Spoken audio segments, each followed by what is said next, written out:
Hello అండి, 6th class సోషల్కి సంబంధించి సామ్రాజ్యాలు గణతంత్ర ఆవిర్భావం అనే లెసన్ వరకు ప్రాక్టీస్ బిట్స్ అనేవి మనం ప్రీవియస్ వీడియోలో చూసాము. సో ఈ వీడియోలో వచ్చేసి మొదటి సామ్రాజ్యాలు అనే లెసన్లో ఉన్న ప్రాక్టీస్ బిట్స్ అనేవి చూసేద్దాం. ఫస్ట్ బిట్ వచ్చేసి మగధలో మౌర్య వంశ స్థాపకుడు ఎవరు? చంద్రగుప్త మౌర్యుడు, అశోకుడు, బింబిసారుడు, అజాతశత్రువు.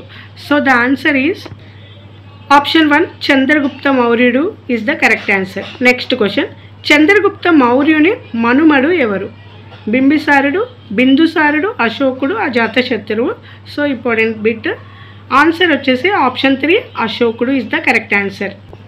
నెక్స్ట్ క్వశ్చన్, క్రింది వాణిని సరైన క్రమంలో రాయండి. హర్యాంక, నంద, శిశునాగ, మౌర్య.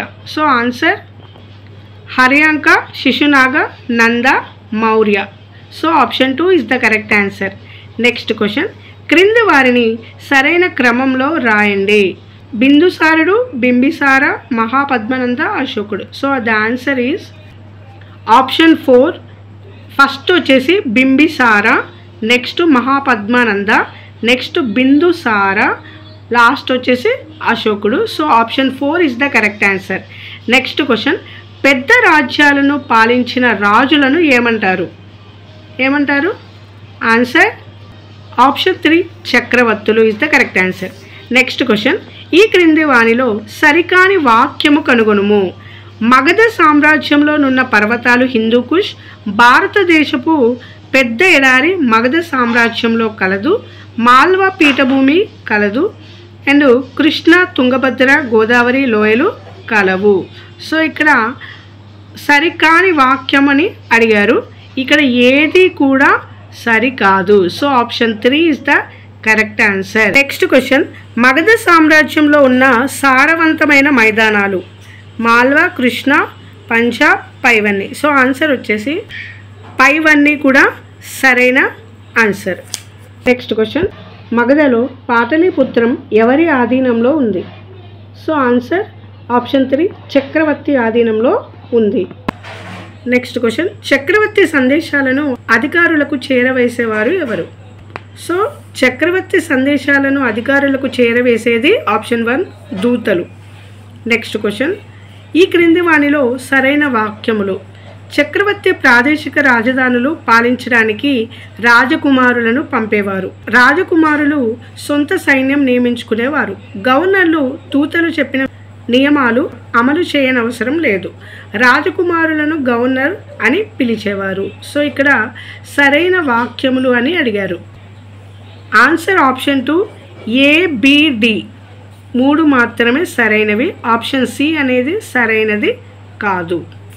నెక్స్ట్, మగధలో విదేశీ వస్తువులు అధికంగా దొరికే ప్రాంతం ఏది? Answer option 2 Takshashila. Next question, రాజనీతి అర్థశాస్త్రంలో పేర్కొనబడిన అంశాలు. రాజు రాజ్యాలను ఎలా జయించాలి? రాజు రాజ్యాలను ఎలా పరిపాలించాలి? వృత్తి పని వారి వద్ద నుండి పన్నులు ఎలా వసూలు చేయాలి? భారత ఉపఖండంలో లభించే వనరులు ఏమిటి? సో ఇక్కడ పేర్కొనబడిన అంశాలు వచ్చేసి ఆప్షన్ 1 అన్నీ కూడా సరైన వాక్యాలు. నెక్స్ట్ క్వశ్చన్, మగధ సామ్రాజ్యంలో ప్రాదేశిక రాజధానులు కానిది. Option 3 Karnataka is the correct answer. Next question, రాజనీతి అర్థశాస్త్రం వ్రాసిన వారు ఎవరు? ఆప్షన్ 2 చాణక్యుడు, ఇతన్నే కౌటిల్యుడు అని కూడా అంటారు. So answer option 2 is the correct answer. Next question, Megasthenes indica గ్రంథం రాసిన వారు. ఇతను ఏ ప్రాంతపు రాయబారి? Persia, Greek, Arabia, England. So answer option 2 Greek is the correct answer. Next question, భారతదేశంలో శాసనాలు వేయించిన మొదటి రాజు ఎవరు? ఇది అందరికీ తెలుసు. ఆన్సర్ వచ్చేసి ఆప్షన్ 2 అశోకుడు is the correct answer. Next question, అశోకుని శాసనాలు ఏ లిపిలో ఉన్నాయి?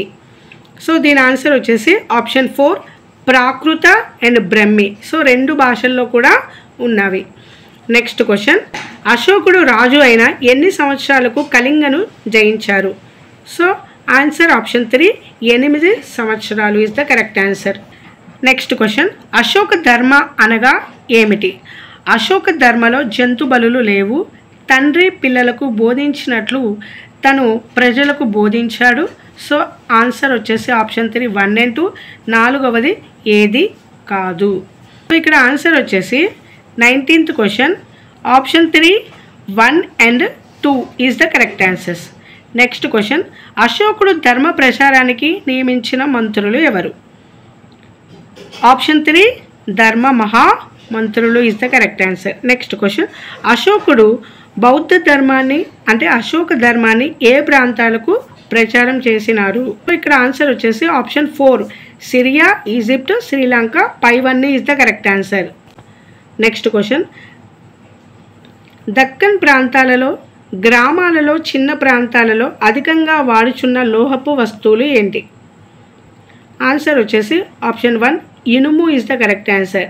నెక్స్ట్ క్వశ్చన్ దక్షిణ భారతదేశంలో మౌర్యుల కాలంలో ఉన్న తెగలు ఈ విధంగా సంబంధం కలిగి ఉన్నారు.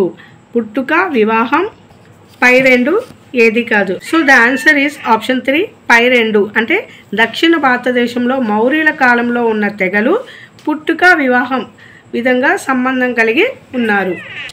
నెక్స్ట్ క్వశ్చన్ ఆంధ్ర శాతవాహనులు రాజ్యాన్ని ఈ నదుల మధ్య విస్తరించారు.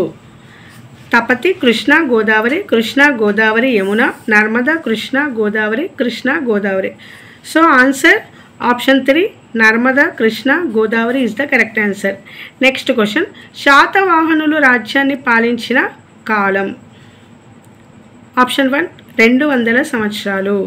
నెక్స్ట్ క్వశ్చన్ శాతవాహనులు రాజధాని నగరం ఏంటి? Option 1 Dhanyakatakam is the correct answer.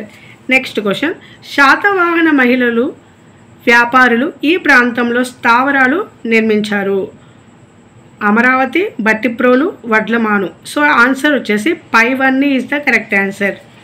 Next question Satavahana రాజులు వీరితో వ్యాపారం చేసిన వారు. ఆన్సర్ వచ్చేసి రోమన్, బెంగాల్ ఇద్దరితో కూడా వ్యాపారాలు చేసేవారు. నెక్స్ట్ క్వశ్చన్ ఇక్ష్వాకుల రాజధాని ఏంటి? Option 2 Vijayapuri is the correct answer. Next question ఇక్ష్వాక వంశంలో గొప్పవారు. శాంతమూలుడు, వీరపురుష దత్తుడు అండ్ 1 2 నాలుగవది రుద్రమహామనుడు. సో ఆన్సర్ వచ్చేసి option 3 1 and 2 is the correct answer. Next question ఇక్ష్వాకుల వంశంలో రాజు చేసిన యాగాలు ఏంటి? అశ్వమేధం, రాజసూయం, పై రెండు ఏది కాదు. సో ఆన్సర్ ఆప్షన్ 3 పై రెండు. నెక్స్ట్ క్వశ్చన్ నాగార్జునకొండ బౌద్ధ ఆమారాలు స్తూపాలను నిర్మించిన వారు ఎవరు? ఆప్షన్ 2 ఇక్ష్వాకులు is the correct answer. So ఇంతటితో మనకి మొదటి సామ్రాజ్యాలు అనే పాఠంలో ఉన్న ప్రాక్టీస్ బిట్స్ అనేవి అయిపోయాయి. సో ఈ వీడియో మీకు యూస్ఫుల్గా అనిపిస్తే లైక్ అండ్ సబ్స్క్రైబ్ కూడా చేసుకోండి. Thanks for watching.